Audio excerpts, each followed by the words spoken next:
તો હાજર જવાબી જેને કહેવામાં મહેશદાસ બિરબલ એનું પૂરું નામ. હવે એને પ્લાન બતાવ્યો અને અકબરને વાત કરી કે આપણે એક ઢંઢેરો પીટાવો કે આપણો જે મહેલ છે અને એ મહેલની પાછળ જે તળાવ છે અને એ તળાવમાં આવી શિયાળાનો સમય હતો અને એ શિયાળાના સમયમાં એ તળાવમાં આખી રાત સુધી જે વ્યક્તિ રહે એને આપણે ઇનામ આપવાનું. એટલે બિરબલને એમ કે આપણે જે ગરીબ વ્યક્તિ છે ને આ વાતનું પ્રસ્તાવ રાખીએ, કેમ કે જેને સાહેબ જરૂરિયાત હોય ને એ ગમે તેવી તકલીફ વેઠવા તૈયાર હોય. એટલે પેલો ગરીબ વ્યક્તિ એને એમ કે ભલે જીવાય કે ના જીવાય પણ એક પ્રયત્ન કરીએ કે કદાચ આપણને ધન સંપત્તિ સારી એવી મળી જાય તો જીવન સારું જાય. એટલા માટે કહેવા પ્રમાણે આખી રાત એ તળાવમાં ત્યાં ઉભો રહ્યો જેમ છે તેમનો તેમ. અને પછી સવારમાં રાજા અને બિરબલ મુલાકાત આવ્યા. પછી અકબર રાજાએ પૂછ્યું પેલા ભાઈને કે તમે આ તળાવમાં આખી રાત કઈ રીતે ઉભા રહ્યા? તો કે જે મહેલ હતો એ મહેલનું જે બારી છે ત્યાં એક દીવો હતો અને એ દીવાને દ્રષ્ટિ સન્મુખ રાખીને કે દીવાને જોઈને હું જેમ જેમ ઉભો રહ્યો છું.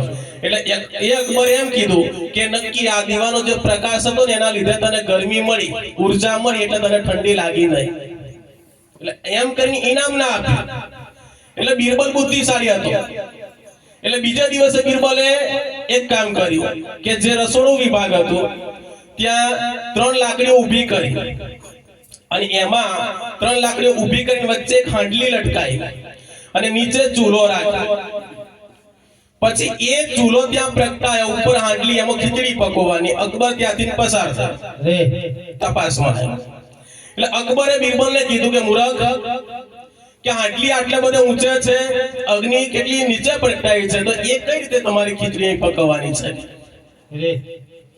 બિરબલે વાત કરી કે જાપના જેમ પેલું જે સરોવર અથવા તળાવ હતું એમાં આખી રાત એક દીવાના પ્રકાશથી જો કોઈ વ્યક્તિ ઠંડીનો સામનો કરી શકતું હોય તો આ હાંડલી અને જે અગ્નિ પ્રગટાયેલો જે ચૂલો છે એની વચ્ચે એટલું બધું અંતર નથી. એટલે અકબરને પોતાની ભૂલ સમજાઈ ગઈ અને પેલા વ્યક્તિને ન્યાય મળ્યો. સાહેબ આ એક આપણને એક દ્રષ્ટાંત એવું પૂરું પાડે છે ત્યાં બુદ્ધિનો ઉપયોગ કર્યો તો આપણને પણ મનુષ્ય દેહ મળ્યો છે. જો આ મનુષ્ય દેહ આપણે બુદ્ધિનો ઉપયોગ ના કરીએ તો શું કરશો? કેમ કે આપણા જન્મ પહેલાની અને જન્મ પછીની તૈયારીઓ પરમાત્માએ કરી લીધેલી છે. આ તો વચ્ચેનું આપણે કૂટવાની જરૂર છે. જન્મ પહેલા આપણે કઈ દશામાં હતા, કઈ સ્થિતિમાં હતી, કોઈ ખબર નથી. કે આપણે માતાના ઉદરમાં કઈ રીતે રહેતા હતા, કઈ રીતે પોષણ મળ્યું, જન્મ્યા પછીની તૈયારીઓ પણ કરી, પણ જ્યારે સમજણ આવી પછી આપણે આપણા રસ્તાને ભૂલી ગયા. પણ આપણને એ સારો રસ્તો કોણ પૂરો પાડે? કે આવું સાનિધ્ય ચાલતું હોય, આવા સંતોની વચ્ચે આપણે રહેતા હોય, સદગુરુ મહારાજના શરણે રહેતા હોય તો સાહેબ સાચી વાત સમજાય તો કદાચ આ ફેરો ટળી જાય એમ છે. અને એટલા માટે તમે વિચાર કરો કે મનુષ્ય માટે આજ સુધી તકલીફો ઊભી છે ને છે. કેમ કે આપણી જે તૃષ્ણા છે એ છીપાતી નથી. આપણી ભૂખ સંતોષાતી નથી. ભૂખ એટલે ખાવાની ભૂખની વાતો નથી સાહેબ, પણ આપણી જે જરૂરિયાતો છે, કોઈ પણ વ્યક્તિ હોય થોડું ઘણું ધન કમાય એટલે એને લાલચ વધે છે કે હજુ કઈ પ્રાપ્ત કરવું, હજુ આ કામ પૂરું કરેલું પછી નિવૃત્ત થવું. પણ એમાં ને એમાં સમય પૂરો થાય છે સાહેબ. આપણી જે કાયા છે, આપણો જે દેહ છે આપણને સાથ ના આપે અને સાહેબ પછી આપણે ભક્તિ કરવા માટે બેઠા તો મેળ ના પડે. એટલે આપણને આપણું શરીર સાથ આપે ત્યારે ભક્તિ કરી લેવાની જરૂર છે.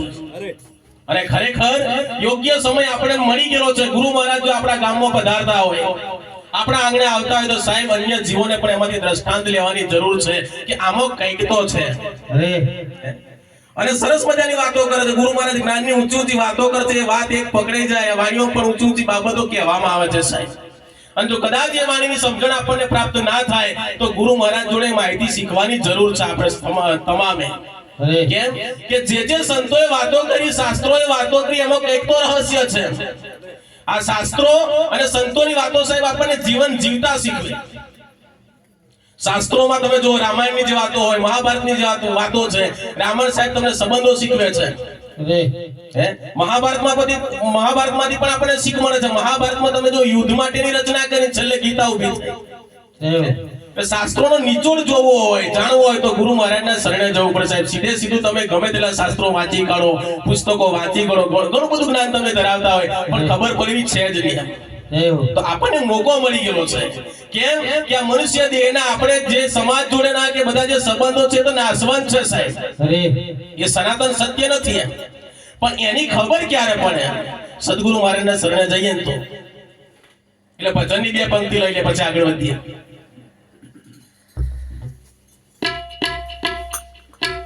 આ દેહને મોત તાણી છે સગાય ઘરમાં ઘડી રાખી શકાય.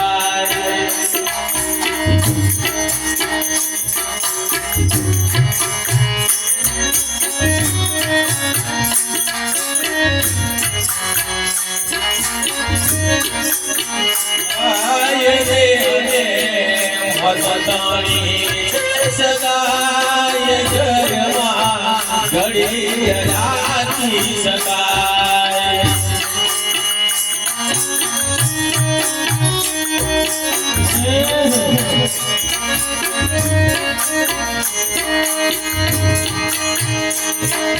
બાપ કહે છે બેટો મારો માતા મંગળ ગાય.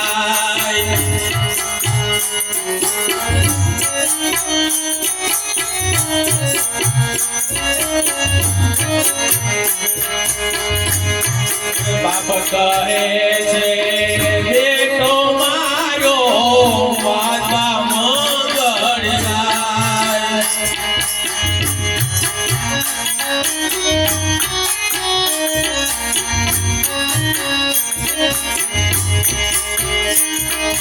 કહે છે બાંધવ મારો ભીડ પડે ત્યાં ભાઈ જીવને વસતોણી છે